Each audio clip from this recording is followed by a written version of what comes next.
With best-selling authors Ken Blanchard, John Maxwell, lectured at universities from Harvard to MIT to the London School of Theology, merging a 30-year background consulting in business and the nonprofit sector. Lance inspires visions of tomorrow with the clarity of today, connecting ideas to actions. His students represent a tapestry spanning nations and spheres, from politicians to CEOs, entertainers to entrepreneurs.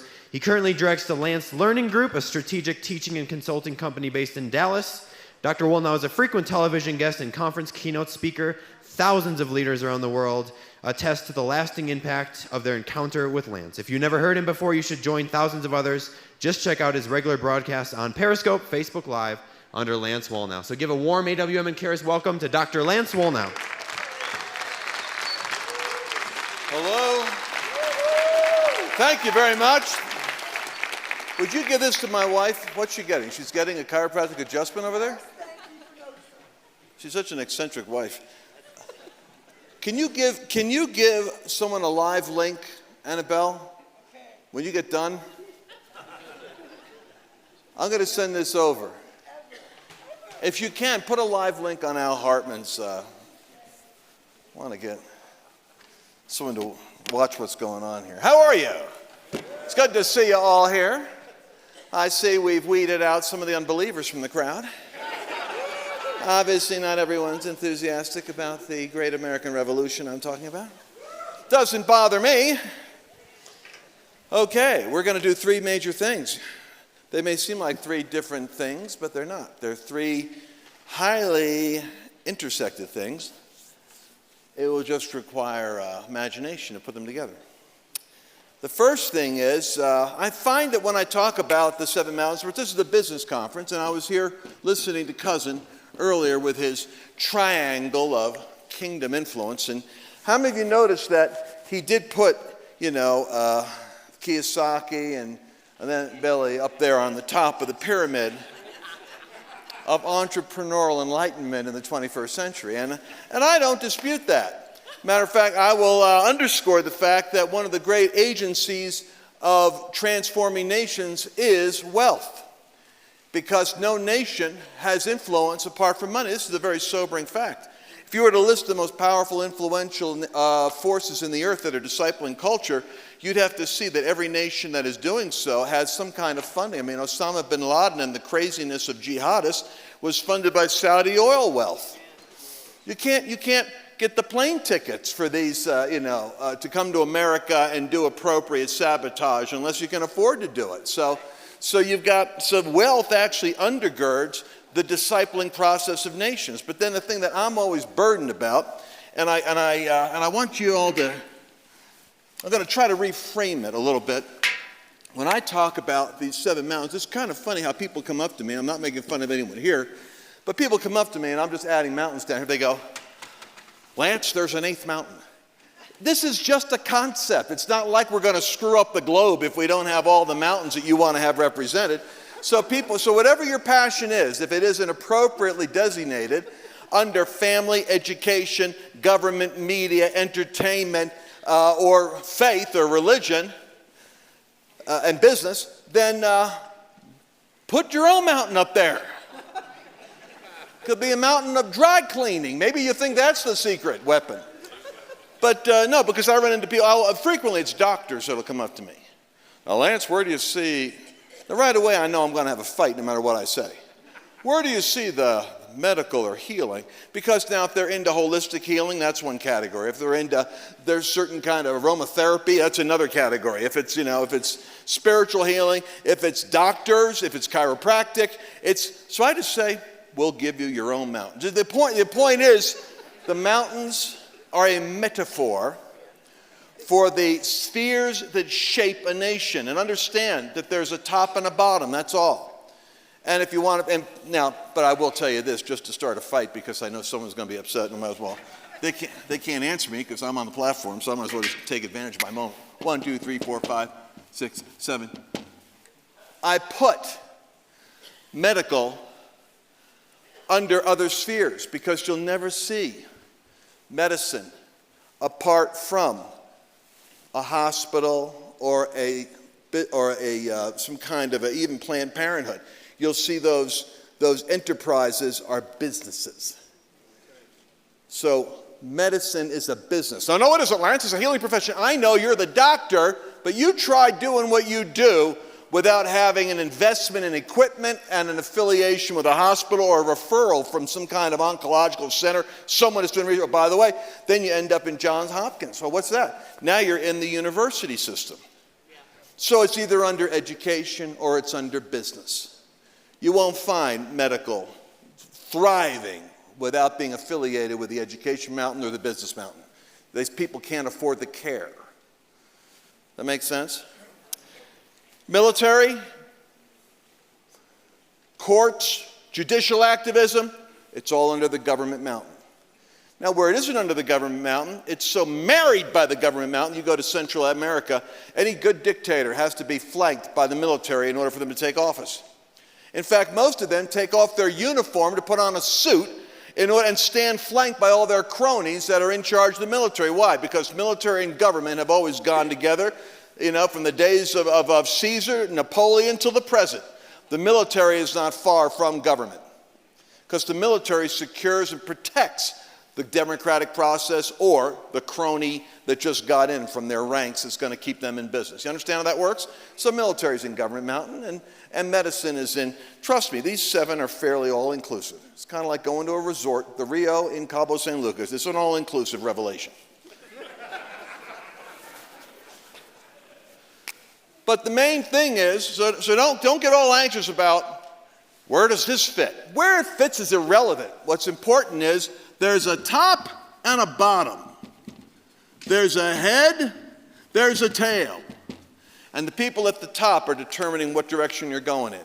So another metaphor for this is, and a nation can be all kinds of perplexed, like America's getting taken down because while we continue to build up church and ministry and nonprofit, the very powerful forces of the devil took over the tops of these other arenas.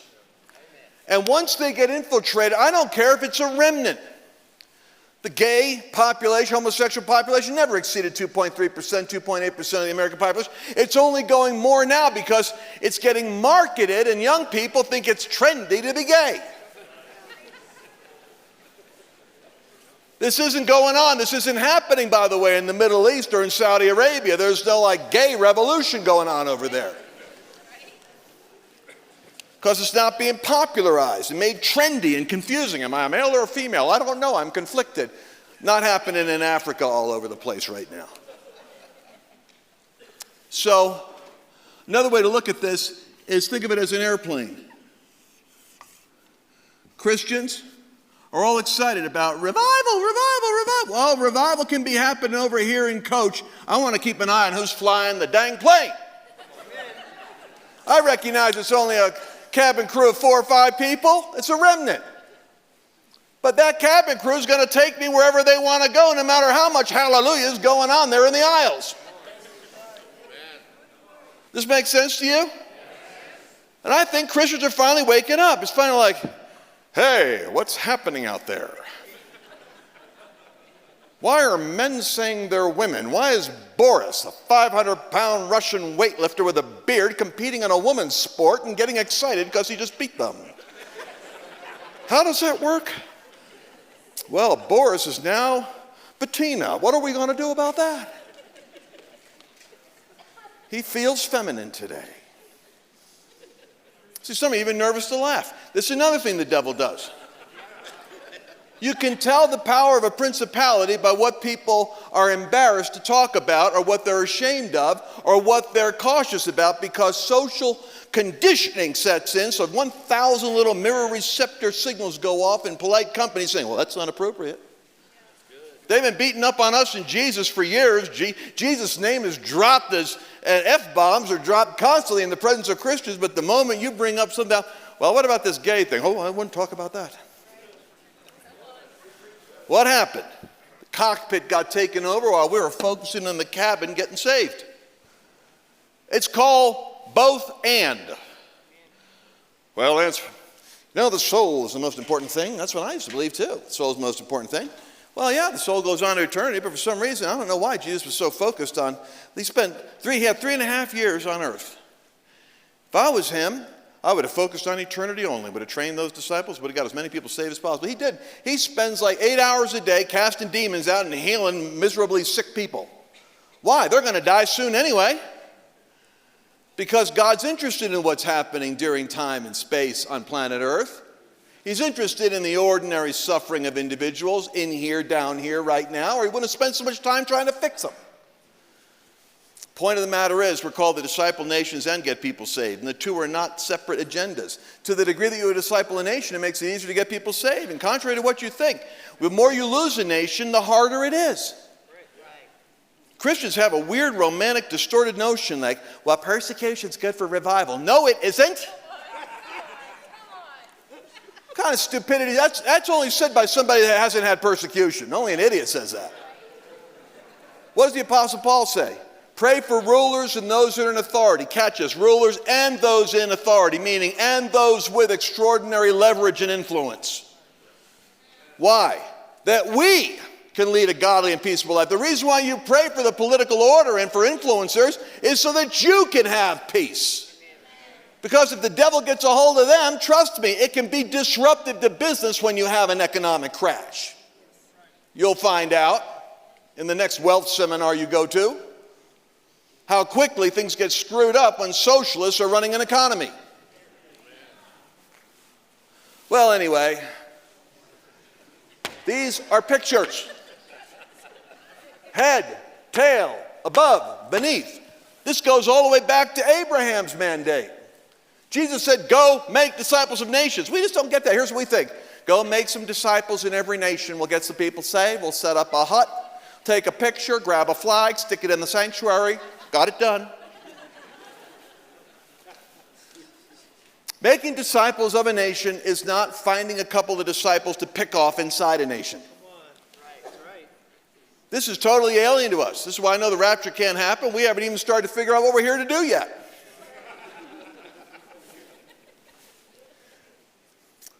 So you're called.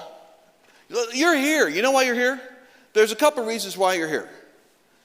Some of you are called to amass wealth because wealth is the resource that funds the discipling of nations. Because every one of these verticals is funded by an economic source. I don't care whether it's LGBTQ, liberal gender studies, or whether it's going to be Black Lives Matter and racial issues, or whether it's going to be socialist communism, or whether it's going to be Palestinian causes of the oppressed Arab minorities around the world. They're all funded by people the devil gives shrewdness to get wealth. And the only people I know of that were actually promised the ability to get wealth, or rather to, according to the actual Hebrew construction of the verse in Deuteronomy, create wealth. See, the government takes wealth. The Judeo-Christian entrepreneurial gift creates wealth. The iPhone, Steve Jobs created wealth. Henry Ford created wealth. And other people, and you can tell the devil says it because it can't create anything. All it can do is grab it, tax it, and redistribute it. Don't get me going. You see, this is the other thing. The Bible touches on all of life, not just the life to come. You got sold a bill of goods. You thought that this word is good for you being blessed and prospered personally, and then, how to pray for your nation, your leaders, and then how to go to heaven when you die and get as many people saved as possible on the way there. That was the limit of what I thought my mission in life was. Then I start finding the Word of God actually has a message for how education is supposed to work, how business is supposed to run, how economics can be free so it won't be exploited and controlled by the corrupt elites at the top of the mountains, constricting the ability of the poor to become a middle class. Number one problem you got in the world isn't more preaching, more churches, more gospel, more TV. Number one problem is bumping off a handful of cronies that are corrupt at the top of the business and government mountain that are staving off the prosperity that is God wants to send to the nation because they're taking it to themselves instead of getting it to the poor. Now you start talking like that in the language of a politician and you become a populist movement. Populist movement. How do you spell populace? Close enough for a populist movement. I'm telling you, we're going to see some great statesmen. We're going to see we won't know whether they're evangelists or politicians that are on the horizon, because they're no longer going to be stuck in their little silo. Well, I can't talk about politics because I'm in the religious mountain. Oh no, if I'm on board the Titanic and I'm having a revival in the chapel, I'm extending my intercession and activism all the way to the crow's nest where they're looking for icebergs. Because I don't feel like having a wet revival. I plan on taking over the ship. I can hear half of you saying, what? So the populist movement is when we're going to start to see people talking about the kingdom of God and about economic populism, which is going to be about everyone getting a piece of the pie, and not the socialist version of envy on the people that are free enterprise people, but it's going to be targeting those people that are selfish at the top of the system, that are depriving other people of the ability to experience the wealth that God intended because they're taking advantage of the system themselves. And if we don't get involved in this thing and start taking on the argument, we're going to find ourselves having a conversation nobody else is having, and then we wonder why we're so irrelevant from the nation's dialogue. We have to get into that conversation. You don't think God has an answer for every one of those mountains? So some of you are here because you're called to create wealth. Others of you, because you came in through the orbit of Karis and me or other people, you're visionary artists and entrepreneurs of ideas. You're pastoral and prophetic by nature. You're really not called to business. I could tell that frequently within 5 minutes of talking to people. They're at a business event, but they're not called to business. The problem is there's a middle ground between full-time church and business, and people haven't figured out how to get funded or find funding or partner with somebody else in order to go into the other mountains. Does that make sense? Yeah. They got a call to go out there and do something. You're an educator. You're a rabbi. You're a teacher. You're an influencer. You're an idea disseminator. You're an ideation factory. Most of you are frustrated oracles. You really have something in you you want to get other people involved with, and you might not be a business person. There's something other than business or ministry. Does that make sense? And the world's figured this out. That's how come they got all those entities sandwiched between.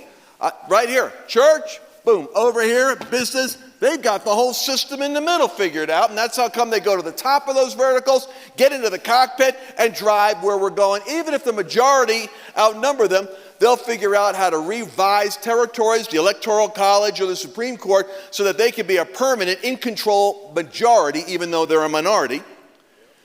And what did Jesus say? Sons of this age are wiser than the children of light. He wasn't saying that like it was a compliment. He was observing. Dang, my people are spiritually shrewd, but naturally dumb.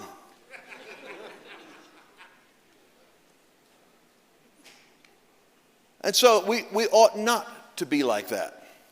Because heaven is looking for people that know how to walk in two realms at one time, the natural and the spiritual. Does that make sense? Because God's after nations. He that gets the nations gets the harvest. And nations involve the problems. You're called to heal the sick and cast out demons. So you're sitting there walking around for somebody that's walking with a limp, or someone's got an incurable disease, to go pray for them in the lobby of the hotel. Expand your vision. How about healing sick cultures, economies, sick genders that don't know if they're male or female, sick races that are being exploited with racial division by people that make money off of it? How about you casting demons out of that? You're called to cast demons out of systems as well as out of people. The problem is, when a system demon gets cast out, it's called a reformation. Because the higher up you go, the bigger the demons are. They don't go from inhabiting people, they go to inhabiting groups. And the moment you go from an individual to a group, you are escalating the level of authority that you need from a nicotine demon to a principality. Now, nobody willfully wants to pick a fight with those principalities. They would like to avoid them. But I'm telling you, the angel of the Lord is looking for people that are going to go from the backside of the desert right to Pharaoh's palace with the angel of God with them to take on the systems. and cast demons out of these mountains and heal the sick economies of the world by casting out the corrupt cartels at the top. Or you can go park yourself over in the church mountain, preach, pray, prophesy, and flow like a river from a safe distance from your internet studio on Facebook.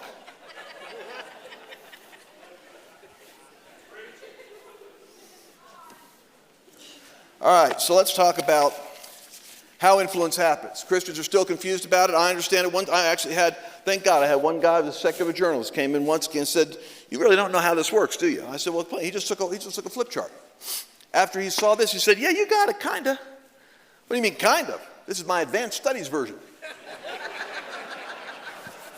All right, so how many of you would like to, in 10 minutes, be able to understand how to completely transform culture by making that picture very practical?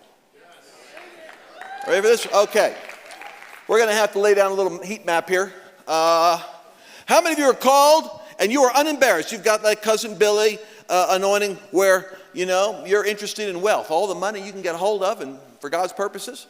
But listen, if you weren't saved, you'd just be getting a hold of all that money anyway, because you got a passion for making that money come to you. If you're all about getting that money to come down here right now. I don't want everybody, because I got 7 groups I'm going to look for. Oh, you're all about getting all that money? I'm going to tell you right now, if you don't have a whole bunch of that money, I'm going to make you go to another group. Because people that are all about getting that money already have found it. All right. We got our wealth people down here. Now, how many of you are interested, and this is very important, how many of you are interested in education, that you're interested in being a thought leader? You want to write the books, make the documentaries, or develop the research that can completely unsettle or unseat the world system. How many of you want to be thought leaders? That's how you're going to get your wealth. You're going to have ideas that are contagious. You've got scholastic, academic, thought-out arguments that can shift other people. Where are those people in the room? All right. If you're over here, you're now getting refined in your next place. Go right over there. That corner over there. We're going to have, this is going to be, I'm going to give you the distinguished title of academia, even though you don't know that's what you are. Academia and thought leaders. All right, now the academics. Do we have any academics over here? People that actually have degrees and prestige degrees and some degrees. So we have a couple of you over there, a couple of degrees. All right, just come down here to the front. Those people that have the degrees, particularly if you've got prestige degrees from universities, you've got a doctor of jurisprudence, you're a lawyer, or you're an MBA, or you're any kind of a PhD or a doctor from a reputable, not found in the back of a book of matches, university. All right, the rest of you, you might be in the category of non-academic thought leaders. I'm going to put you over here as a thought leader. And how many of you really feel you're supposed to be media sensations? Like me, international media phenomena. Where people at 30, 40, 50,000 at a time want to hear what you have to say from any men's room or airport in the world. If that's you, Chaim, good to see you. Would you please go one step further, go over there beyond this academic group, and move over there to the media people. All right, we're getting somewhere now. This may seem like a exercise of futility, but let me tell you something. This is how the shrewd have transformed America. They did it with a 7-mountain strategy, but they didn't do it by looking at a whiteboard. They organized in the following way. Where's my wealth people with lots of money? Okay. Wait. And where's my academics that are going to be helping me with the white papers and such? Where are my media personalities? Aha, very good. Oh, this is so cool. All right, this includes print, digital, social media over there. All right, we've got our money people, academics, media personalities. Oh, yeah, we're not done yet. Where's my passionate prophetic intercessors and courageous grassroots personalities that are willing to be seen and go to where the sound of the battle is. All right, I'd like you to walk up that aisle, please. Move towards that door back there. You are my grassroots intercessors, prophetic personalities, willing to be seen and take a stand. If Donald Trump has a rally you're not ashamed to hold up, I'll make America great sign or put the hat on your head. Oh, this is looking good. We're only missing one other group now. How many of you have the call to government? You just feel like the end game here is going to be legislation, Senate, control, somehow getting involved with the State House, somehow getting involved with the political infrastructure. We're going to get into the cockpit that's flying the plane. We're going to get into the courts. Are you a lawyer? You got some legal background? You want to make money from law practice? Do you have an interest in the political and the legislation process? I got one guy. Anybody else? Now I'm talking about this is like there's different levels on a mountain, but we're just going to go, we're ollie in. We're going to take whoever wants to come, may come. Sir, put your hand up right there. I think you got the anointing. Go in that aisle back there. Keep your hand up. Move towards him. If you've got the government, political, legislative call where you want to be in that political mountain or you want to shape who's there and you want the legislation to be right. Oh, you guys watch this. This is going to be so cool. All right, I need you to separate. We got too many mingling of the tribes here. You guys that are over there, you're my media personalities. Pull back.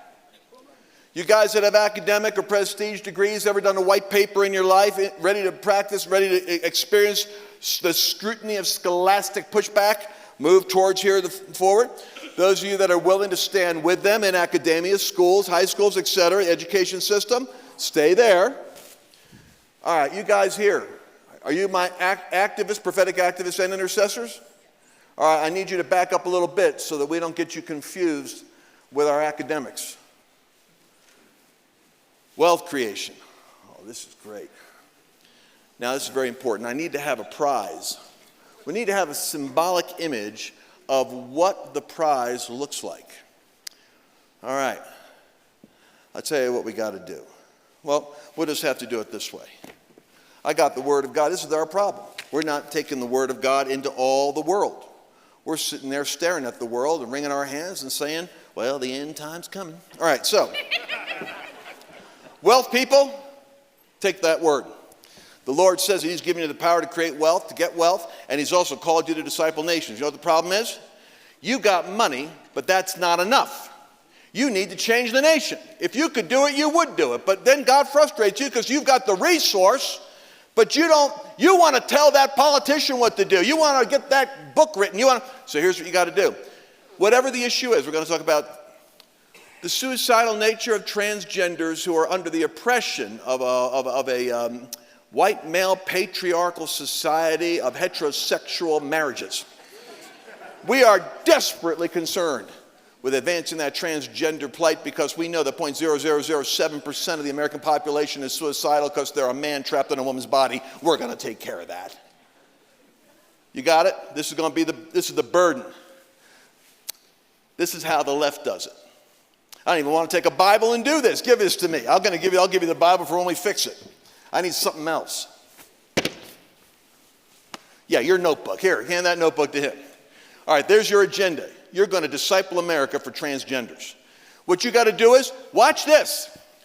You got to get over here to the academic community. Look at how this is done. Wealth people send their money over to academics because you know what always happens? Take it, somebody. Thank you. You'd be surprised how many people aren't taking the money that's available. The wealthy people, it always starts. Meanwhile, the Harvard study came out. Meanwhile, the study from the Stanford University, a study that was done in the Wall Street Journal, and what you find is it's always a study that's cited first. Why? Because they're going to persuade the American populace through a sustained pattern of public persuasion, starting with the objective, foolproof, bulletproof academic verification of Harvard, Yale, Princeton University. Meanwhile, a Pew study comes out, and it's always a study that's quoted by some pious liberal on TV who sounds like they've actually studied the study. Right. So academics got to give me a study. You know what your study is? The exaggerated, out of proportion plight of suicidal transgenders in California because they're being bullied by the sight of NFL football. Doesn't really matter, so long as it's an academic study from Stanford. You got your study done? Watch this. Wealthy people, put your hands up. Toss the money over to them. You guys put your hands up. Catch it. Boom. All right, write your study. They got it. But that study, we need to fan the flames. What are we going to do? Thank you. Take it over to the media. We're going to get this thing with Shepard Smith. We're going to have it by CNN, Don Lemon. We're going to get Rachel Maddow. Oh, we're going to talk about this. And not to mention Media Matters, that pulsating, neurotic entity that is filled with aliens from the Democratic Party, will take this message and outline it to every single, hold that, I don't need that down. We'll take it to every single person who is in the echo chamber of the media group. And they will themselves say the same bloody thing. Because they're going to walk and talk in unity. Brethren, I'd have you speaking the same thing, that there be no divisions among you. So, you guys take your academic stuff, throw it. You guys catch it, boom. Now, you're the 1,500 social media speakers and leaders who actually are on the list of Media Matters outlets they talk to. These are the bloggers. These are the influence shapers. This is going to be from Yahoo to Amazon to wherever. And they're all going to be saying and speaking the same thing, all the way up to NBC Studios and MSNBC. And you guys are talking. Now, you need some thought leaders, not the academics, but we need some celebrity types. Now, that means some of you that volunteered to be the academics and also the voices, you're going to have to put your hands up, because some of you, we're going to have to find, you're symbolic now for the actor, for the musician. Taylor Swift is now going to promote this idea. Why? Because we need to have entertainment, arts, symbolic, cultural capital carrying celebrities. Because every time you have the money that goes to the academic that goes to the media interviews an academic and they interview a celebrity. Because you care about this. So where's the celebrity people? Put your hands up. All right, both hands up if you're a big celebrity. Toss it over to them. Toss back and forth. Just toss back and forth. Because you guys are working to make buzz. Get it back over there. You're working together. You've got your own little hashtag thing going on, and they're saying, and this is the hashtag organization. Okay, stop. Public awareness has now peaked over the plight of the transgender who is suicidal in California, because we have an academic study that's been well funded, but nobody looks at where the funding came from. But the funding came from somebody to get that. Now it goes from there over to the media. Media's now creating awareness, and they're working with certain high social profile people. But it's still not cooking. I know what we need, and Democrats are great for this. We need heat. This is you guys, the activists. I need you to throw some money over to those 527s, those 501c3s and C4s, Antifa, Black Lives Matter, Code Pink, I don't care what it is. The activists need some money. That's what they do. They activist. They protest. They do public demonstrations that are highly orchestrated, which is explained by the fact that they're all carrying the same flippin' poster. Like what? They all got a word of knowledge in the basement last night and did it? No, they got to print it. This is what we say. This is like a factory. It's an information. It's a propaganda machine. You guys, put your hands up. You willing to take that money? Every activist is. We got 250 of them at Democracy Alliance, all funded by about 250 wealthy benefactors who put in $300,000 a year into a common pool that goes to those guys over there that you have all collectively vetted with a blue check mark like they were on Twitter. Are you guys, take the money. Boom. Now, protest. There we've got protest. Media, cover the protest. Media, cover the protest. Media, cover the protest. Throw some more money in. It's working. The whole nation's going, meanwhile, there's protests going on at this universe, outside of this store, out of this place over here. What's happening? Well, people are upset about the transgender. Transgender study started over here. Then you got this entertainer. They got the media people. Then you got these people over here. I'm upset. I'm upset.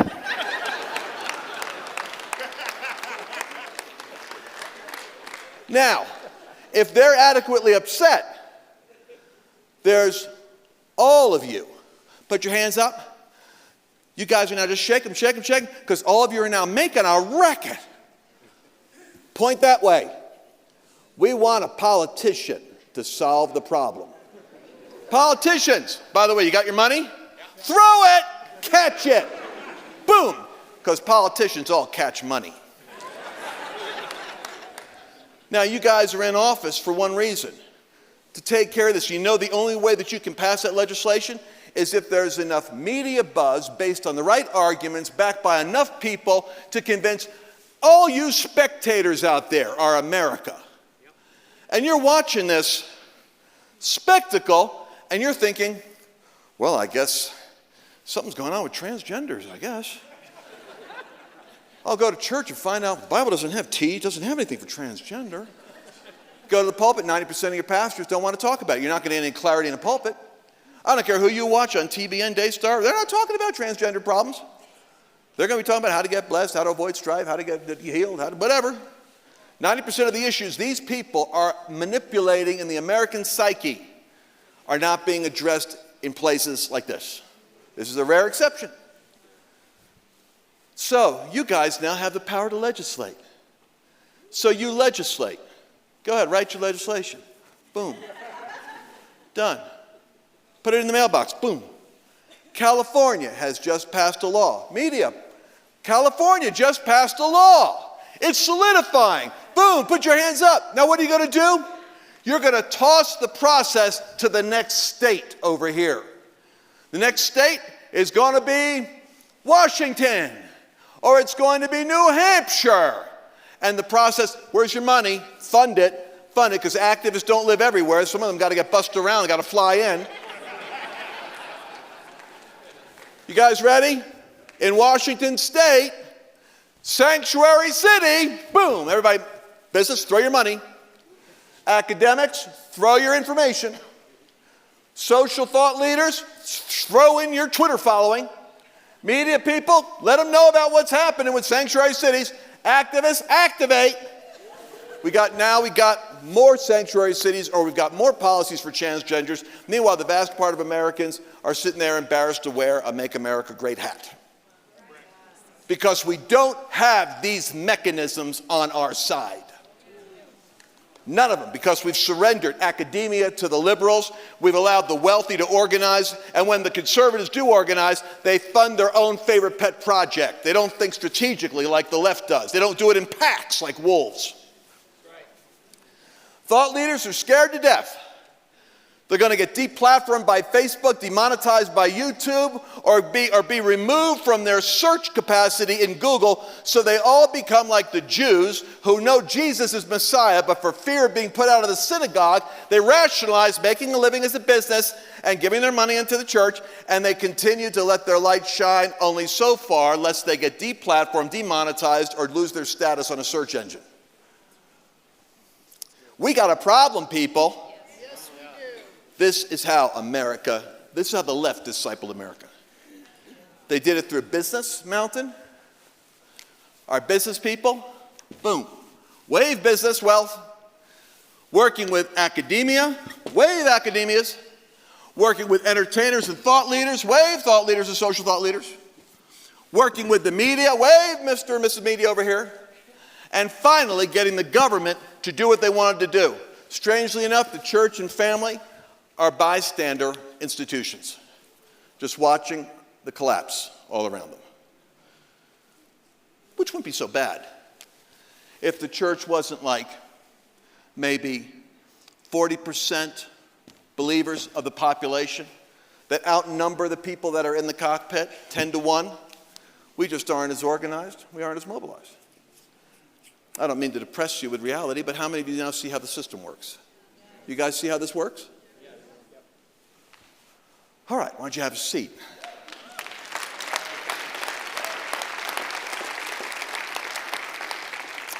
We don't have time to do the Bible book version. I was just going to say, now if you want to reverse it, you have to just get your funders to be able to put your funding over here into academic research. The researchers then have to work with bold Christian media. Give away some product and populist to spell on the top. Oh, I said populous, not populist, but I'll do this one.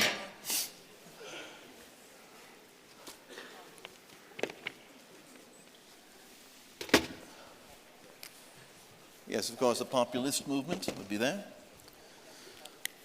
All right.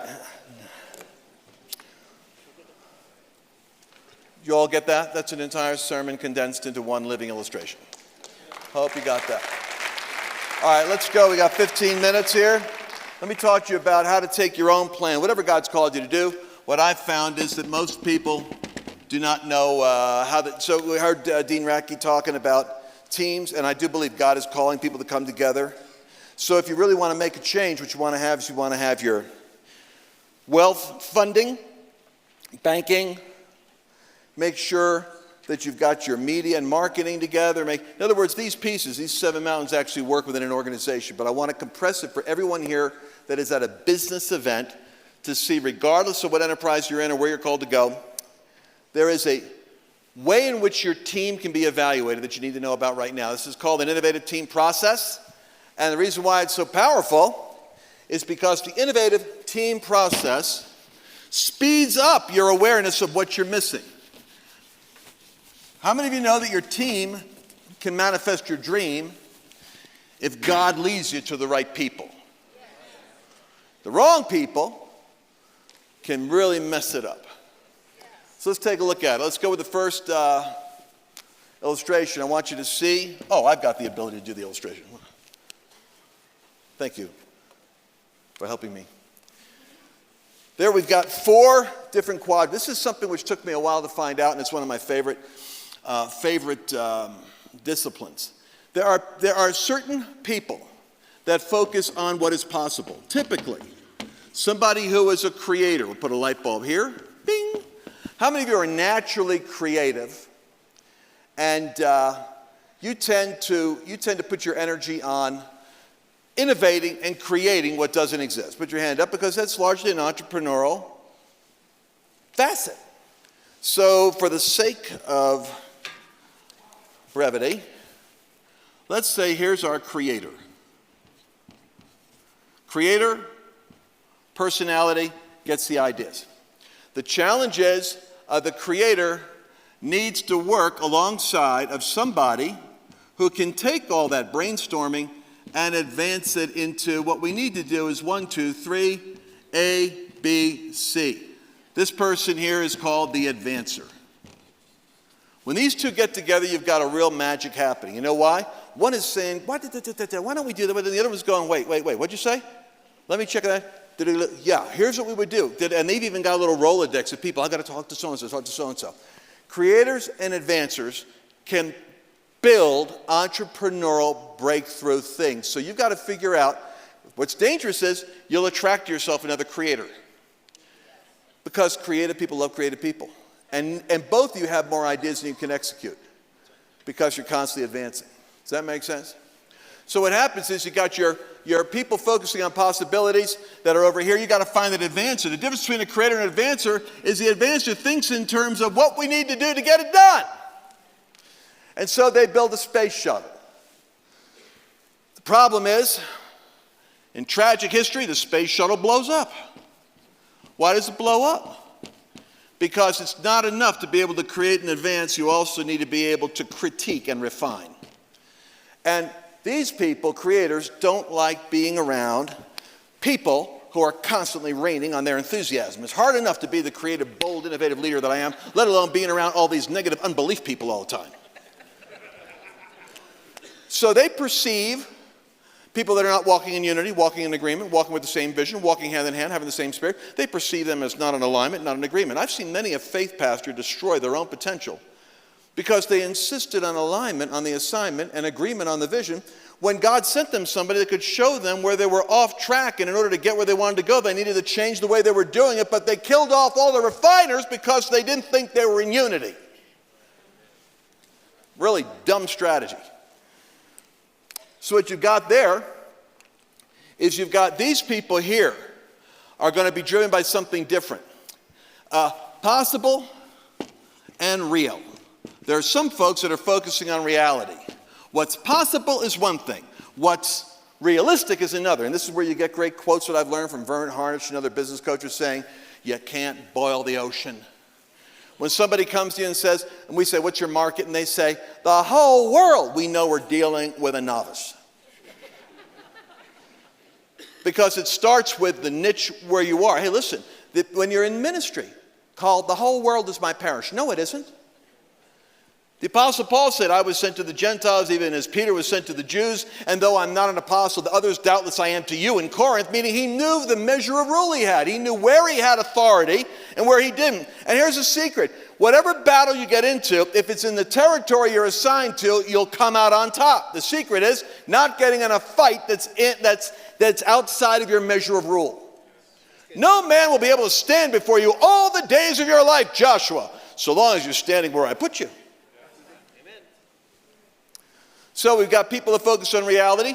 What happens is these people don't like these people because these people are already picking apart these people while they're having their creative brainstorm revelatory download. I think the Lord's showing me this. Well, you can't do that. So-and-so tried to do that. And you know what? They went in debt and they went up and then they ended up having to sell the thing.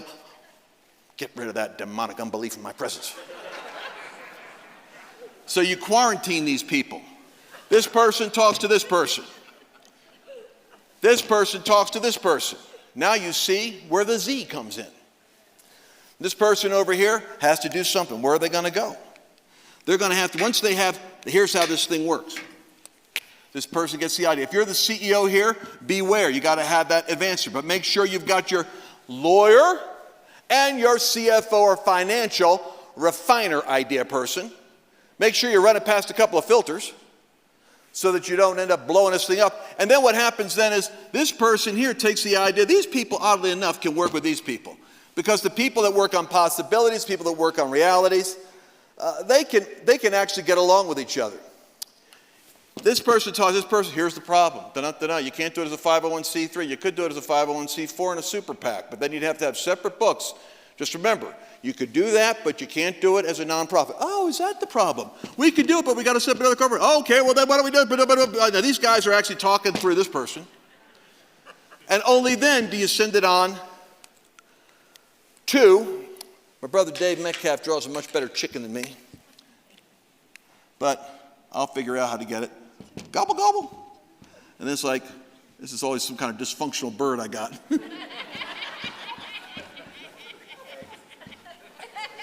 It's a prehistoric type of bird. This is the executor.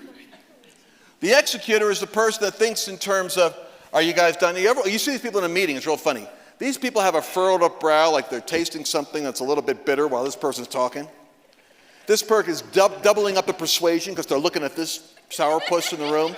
So they're going into hyper sales mode about this idea, why we have to do it. This person's not buying it. They got some concerns. They're writing down little notes. Got some red flags. So this person here is ready to advance, but hold on, let me check with so-and-so. All right, come back here, fix that. Now, if these guys work, this person here is relatively silent the whole time. Do you know why? Because this person's going to end up doing it. They're the who that has to figure out what needs to be done, when, and how it's going to be done, and what it's going to cost. And they're the person that's actually responsible for making sure all the trains are running on time, because they've got to administrate the implementation. Oddly enough, when you do brainstorming, these people are popping out ideas. These people are figuring out, it's fascinating. You start with like the idea people, boom, boom, boom. These people will organize all the ideas. These people will then pick apart the ideas. These people will fix what they picked apart, because they're always having to fix what these people pick apart. And these people, basically, you can leave the room, because they're going to sit down and have a realistic conversation about how to get the thing done. What I want you to see is, this side of the room is going to focus on analysis. You can see you got the graphic up there. The other side is going to focus, curiously enough, on moving the project forward. The key word here is these people are moving forward. These people are working on what's possible, but analyzing it. This person here is thinking about what's possible, but conceptual. Conceptually, we could have 7 mountains. If we had 7 mountains, we could do that. And then, but somebody's going to have to be thinking in terms of forward implementation. This person is a visionary implementer, but they're not a refiner. This person is called executor because they take what's been refined and what's doable, and they implement, execute, and get it done on a schedule. So let's take a look at how this really works. Every team has it. Do you know where your team is? How many of you right now would say, I'm a creator. That's you're conceptual and all things are possible.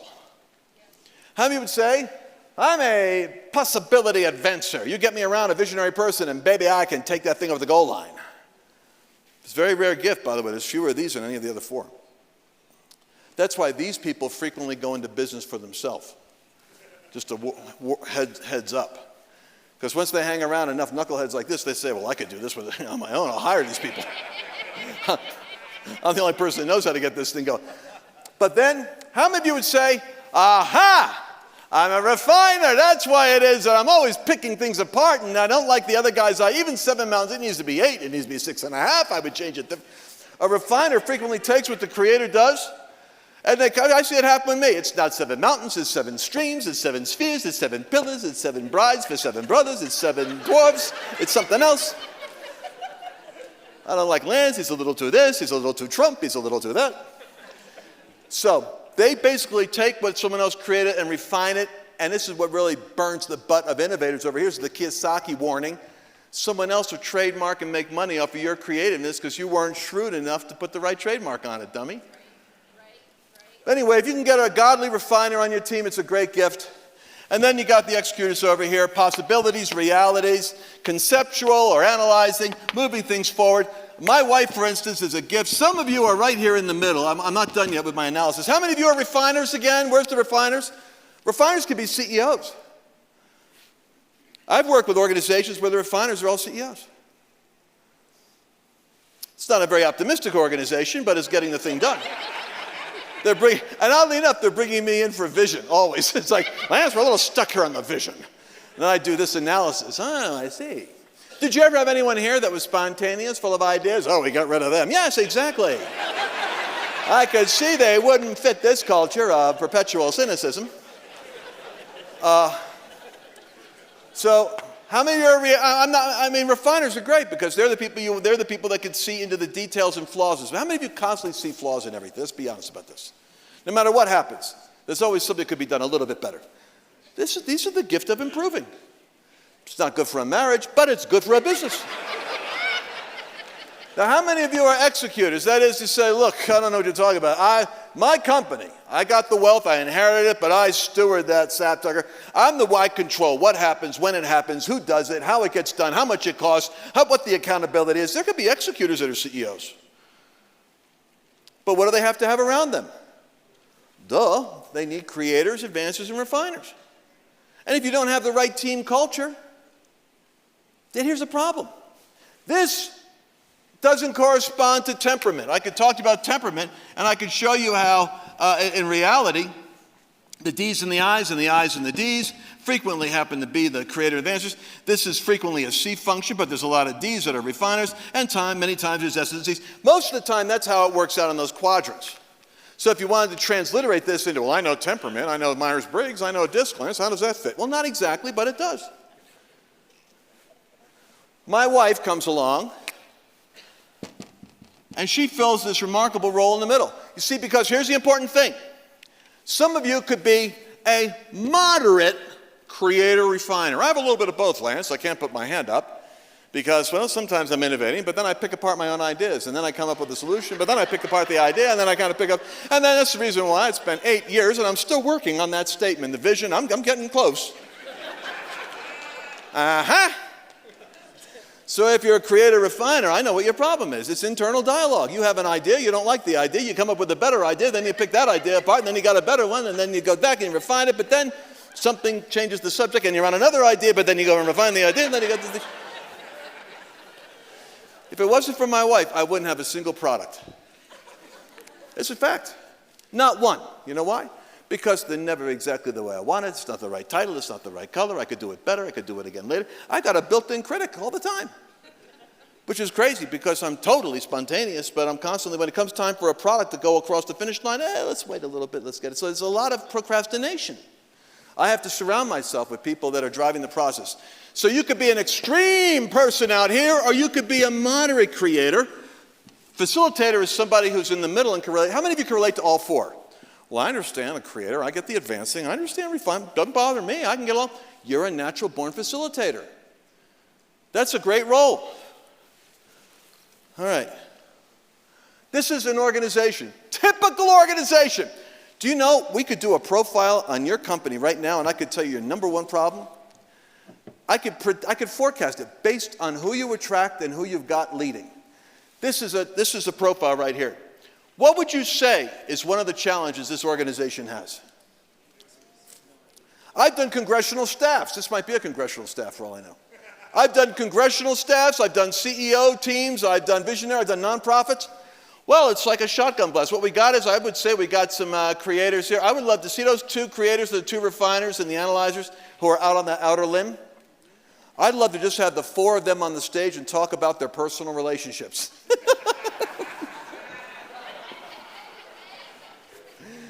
And if they're married, it's even funnier. Well, what do you see here, doctor, when you look at this x-ray? What do you think the problem's going to be with this customer? Any thoughts?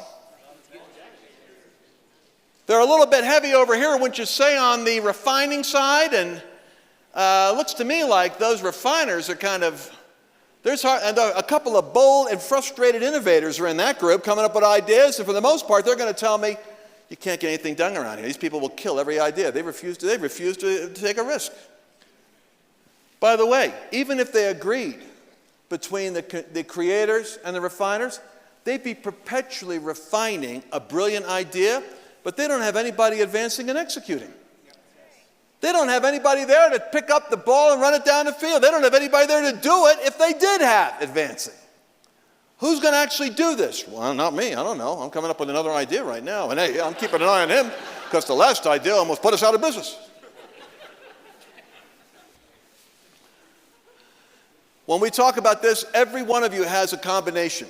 So that dot right there tells me that person, that black dot tells me that person is a creator, moderate creator, close to facilitator, they're close to refiner, advancer. So how many of you know you could be in different categories? But that's the full spectrum of competencies you have to have on a high-performing team. You need all those functions. And so I'm going to suggest to you, you need to know which one you are, because guess what? You're attracting exactly what you are. And you're going to have a whole lot of people like you, in which case you're going to be missing. Now, the white area there is the area for two things: coaching for you and team compensation for your weakness. So, for instance, this person here is working with unclear goals, developing non-traditional ideas, working with little structure, using unusual strategies. When do you think I came up with this presentation? Be honest with you, it was while I was sitting on the front row over there, and I leaned over to Dave Metcalf. I said, can we put this on a PowerPoint? And thank God, between Dave, the brilliant creator, and Karen, the advancer and executor, I was able to get this thing up there. That's beautiful, because they're sitting next to me. What's that, honey? What made you wait till the last minute? What made me wait till the last minute? Never let your wife ask you a spontaneous question in the middle of a program when you're trying to convince people of your expertise. Well, I would say right there, honey, it's because I love the creative flow process. I love the adrenaline rush of the unknown. I like being parachuted into alien liberal territory. Do you have a thought here, my friend? All your other minutes were taken. All my other minutes are taken, yeah. That's right. So you take a look at that now. You could see where I might be able to promote ideas or perform publicly, but then when it comes to planning and listening, supporting and doing routine or sticking with a plan, by nature, I'm uncomfortable with that. That's my personal growth area, but it's not my organizational growth area. Never, ever, ever slow your organization down to catch up to your own lack of development. Celebrate what you do best and refine and execute around your gift cluster and hire to compensate for your weakness. But your personal growth isn't in being more innovative. You can retire that jersey. You're already an innovative nut. What you want to do is do your personal growth in terms of better planning and checking for accuracy, because that's where God's expanding your capacity to work with the gifts He's giving you on your team, so that you can affirm and appreciate the battle they've got trying to steer your organization. Does that make sense? Boy, this is great teaching. I think it's one of the best I've ever done, considering I've never done it before. All right. So, I'm going to give away product because giving away product is something which every Jewish person does to develop an ability they don't like. I'm practicing what I preach. The rise and fall of nations, I predicted the term. Do you know that I predicted the term Trump derangement syndrome? I wrote that term, and then it came out. Rush Limbaugh took it, and everybody else took it. I said Donald Trump is a wrecking ball, the spirit of political correctness. The wrecking ball came out of my mouth. I predicted he would be a Cyrus, modern-day Cyrus. Bill Maher and the comedians start making fun of him. New York Times making fun of him. Netanyahu goes into the White House after Donald Trump moves the embassy from Tel Aviv to Jerusalem and says, Mr. President, the Jewish people have a long memory. And we remember Cyrus of old, 2,500 years ago, and we remember you. Netanyahu made the link between Cyrus and Donald Trump. Anyway, I'm predicting what's happening with the rise and fall of nations. Don't you think I got something to say about it? You better believe it. Let's get this to the guy in the red back there. He's just because I don't want him to have to run down here and damage himself with his, what kind of shirt do you have on? What does that say? It says forgiven. Oh, thank God. I thought it said Pokemon. I didn't know what it was. I was thinking maybe we're evangelizing him. Your ultimate life strategy. How many of you would like to be able to get this kind of teaching like I'm not doing here? Ultimate life strategy. That guy back there. You stand up in the back? Yes, you. It's you, my friend. It's you. Would you make sure this guy gets that? The ultimate, yes, sir. I didn't mention the care. Would you guys, how many of you would be interested in having this particular in-depth profile analysis done on you? How many would like to have your team and organization done with the grape shot picture so we could talk to you about how your balance is within your vision? You want that? Send, just send. What? The last slide. Well, it says, is there a slide that comes after this? But it says care@lancelearning.com right there in the bottom, right? Yes, thank you. Creator, advancer, refiner, executor. If you really care about your team, your vision, and your gifting, you need to get that profile. By the way, you need to do this for your children. That's good. You need to say, if your daughter is a natural refiner, executor, because I'm telling you what happens. It's crippling what happens. The devil always comes alongside and shows you other people that have what you don't have and makes you feel like there's something wrong with you. So if they're in a team where someone else is crackling with wit and they're spontaneous and innovative, they think they're supposed to be the leader. No, if God anointed you to lead, you might be the executor leader. You might be the one person who's not demonstrative like that, but God keeps giving you the money and the discerning on what to do because he wants you to be in charge, even though you're not an advancer or creative or a refiner. I'm telling you, you have no idea how many people have billions of dollars and they're actually executors. Because they know how to pick people and manage projects without getting emotionally attached. Cyrus Trump, what's happening between now and 2020? Where's the battle lines drawn? I'm not seeing a lot of enthusiasm for that, so I'm not getting. Thank you. Okay, you can have it. Yes, my friend. I'll get it myself. Sheep nations rising. This one is powerful. You know what Jesus said? This goes along with the other one I have on the nations. But you need to know what's happening in Guatemala, what's happening in Eastern Europe right now, what's the real threat of China, and how can populism destabilize every one of these goat nations if we get the message down. I need an influencer. You two guys know each other? You guys know each other? All right, I'm going to get this to you. This is for you guys. What kind of business are you in? Construction management. And how about you? What do you do? All right, hold it. You guys hold it right there. This guy over here, who taught me about education? Yes, you. There's a reason why I'm doing this, because I know what I got in my hand next. And this is Doing Business Supernaturally 101. And here's the verses I didn't get to do. And I'm so sorry I went up by. All these are on the table out there. I know Christians are freaking out like this is the only scarcity. It's the only one I brought and giving it away. You'll never get it. We got them on the table. But I want this for these guys here, but I want you to share them because you're both in business. The reason is Doing Business Supernaturally. I have 3 verses I was going to show you, but I didn't do it, on how angels were used in the Bible in order to create divine appointments for people God wanted to advance to the next season. A lot of this is the practical and the supernatural, which is why it's Doing Business Supernatural. Can I get this to those 2 guys that do the pressure washing and the construction? And then the book that predicted Cyrus, the wrecking ball, politically.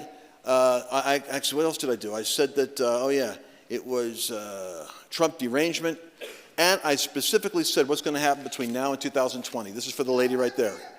You right there? Yep. It's for her. And all of this is available for all of you people. And it's $9. Just so you can get it. And the way you spell populist is Populist. My wife made sure that I know how to do that. Thank you very much.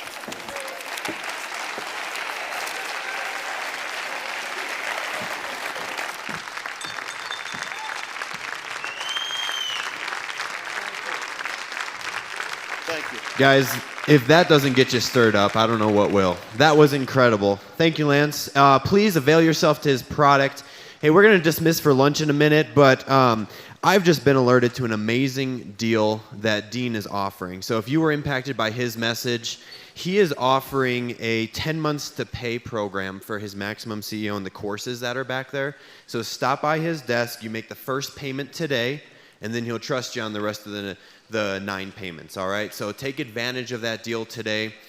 Conference only special. So as far as lunch goes, let me give you guys a couple instructions and let you know about the workshop. So lunch is going to be directly after this. You can head out the back doors to the banquet hall, same place it was yesterday, right following